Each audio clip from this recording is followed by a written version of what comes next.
You know, I've always kind of had a thing for seeing middle-aged men kicking ass. Keanu Reeves, Denzel Washington, Liam Neeson, Tom Cruise. Hell, even late-period Bruce Willis and Arnold Schwarzenegger can still hold their own pretty well from time to time. So you can bet your bottom dollar that I'm up for seeing Sylvester Stallone join in on the fun.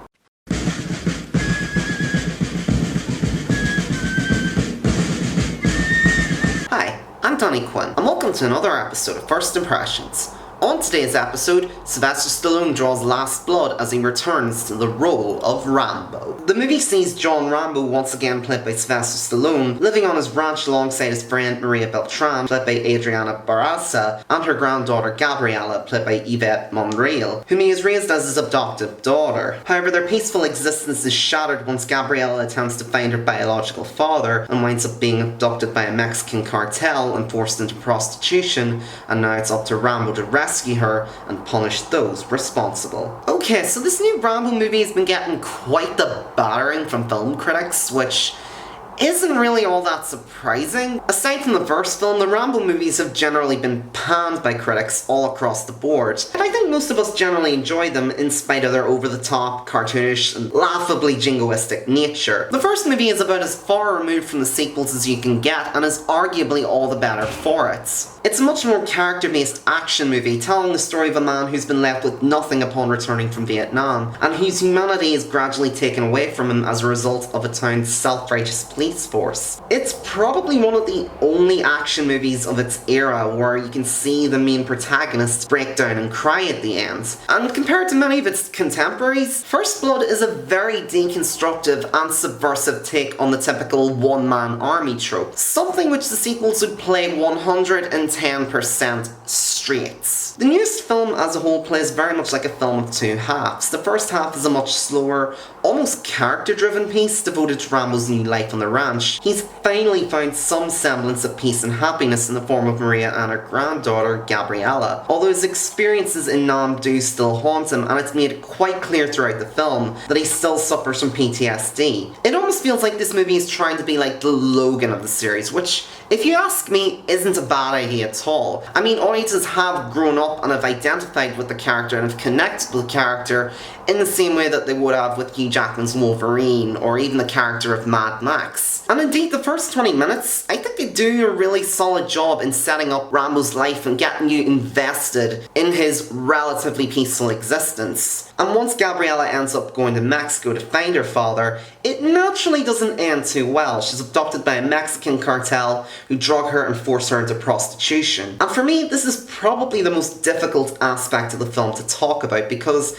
it does touch upon a very uncomfortable topic. And it's probably not all that surprising that the film has attracted a fair bit of controversy and criticism for being supposedly xenophobic in the way it depicts Mexico, which I gotta admit, I didn't really see much of in the film itself, and I'm gonna try my best to explain why. For one, Rambo films have always kind of painted their villains in very broad strokes, with little to no subtlety, whether they be Vietnamese, Afghan, Russian, or Burmese. Yeah, Mexico is portrayed as a crime-filled wasteland full of dangerous people, but unfortunately, it's a reality that's true for a lot of people. And it's not like Rambo goes out of his way to hurt innocent people or anything. It's more so a case of Rambo trying to bestow justice upon a group of really nasty, deplorable people who take active pleasure in other people's suffering. And indeed, this portion of the film is nasty. Like, extremely nasty. Almost to the point that it makes the movie hard to enjoy because it's so unpleasant, and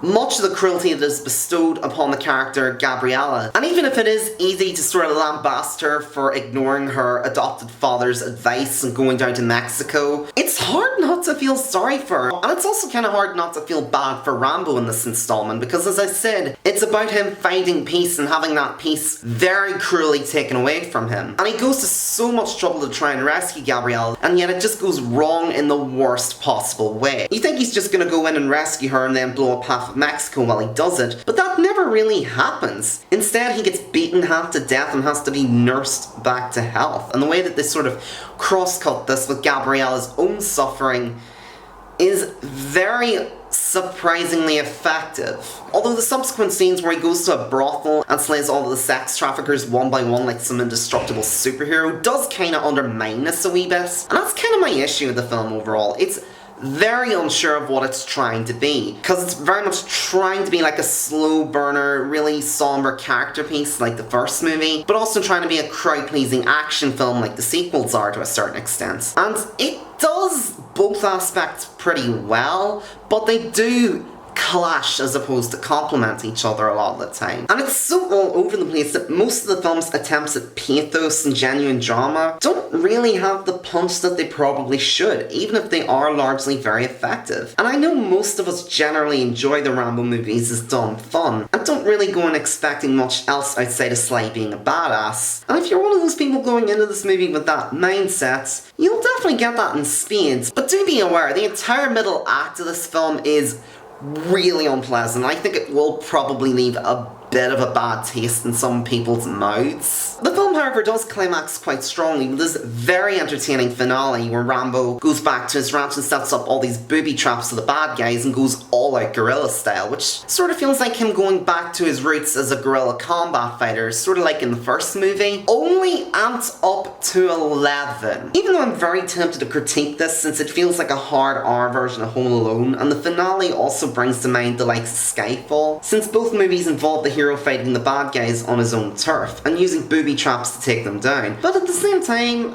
I've always been kind of a sucker for films that climax in that way, so I can kind of let it slide. It's also a very satisfying conclusion of the film to see these sadistic bastards just getting mowed down, even if there's really no tension in this climax at all. Rambo's constantly on top of things and is never challenged at any point throughout the sequence. Despite that, it's a really fun way to close out the movie. Yes, it's ridiculously gory and over the top, and I can kind of understand why some people are comparing Rambo to a slasher movie villain, because he does get downright sadistic at points with how he dispatches his opponents. All in all, I personally think Rambo Last Blood is a bit of a jarring mess. The stuff that works really does work, don't get me wrong, but at the same time it's so all over the place that it's not really sure what it wants to be. Stallone is still excellent in the part. I still think he's really good in the role of Rambo. I generally enjoy him playing Rambo. I mean, he's usually a lot of fun in these movies. Yes, I get why some of the critics are being quite harsh to this film, but all in all, I didn't think it was that bad at all. The stuff that works, I think, really does work. I'm gonna give Last Blood a 6 out of 10. It's not necessarily the Logan of the series in terms of quality, but it does the job in sort of serving as a final send-off for its titular character. And if you're a fan of 80s action and you don't necessarily mind a really tonally all over the place mess of a narrative, I'd say give it a watch. Like, if you're a fan of the Rambo franchise, I'd say this movie's definitely a no-brainer. You've probably already seen it, you probably already enjoyed it and are already calling out the critics for not liking it, so you just keep on doing that, I suppose, eh? So Rambo Last Blood, have you seen it yet? If so, what did you think of it? Did you like it? Did you not like it? What did you like about it? What did you not like about it? Let me know down in the comments below. Thank you once again for watching. I hope you enjoyed this video. If you did, feel free to leave a like, leave a comment, maybe even subscribe to my channel while you're at it. Also, don't forget to hit the bell icon if you're already subscribed. That way you'll be notified whenever a new video is out. And if there's anything I can do to improve my presentation, do let me know. I'm always happy to hear feedback as long as it's somewhat constructive. And if you want to follow me on social media or support me on Patreon, links are below down in the description. And until next time, I'm Danny Quinn, and I hope you have a pleasant evening.